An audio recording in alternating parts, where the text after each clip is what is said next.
How to block a group on Signal. Hi guys, in this video I will show you how to block a group on Signal. It's so easy and quick, so let's start. First thing, go to your Signal application on your phone.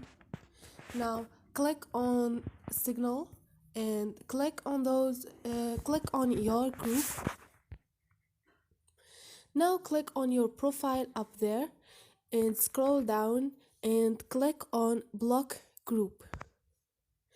Now block and leave group. You will no longer receive messages or updates from this group and members won't be able to add you to this group again.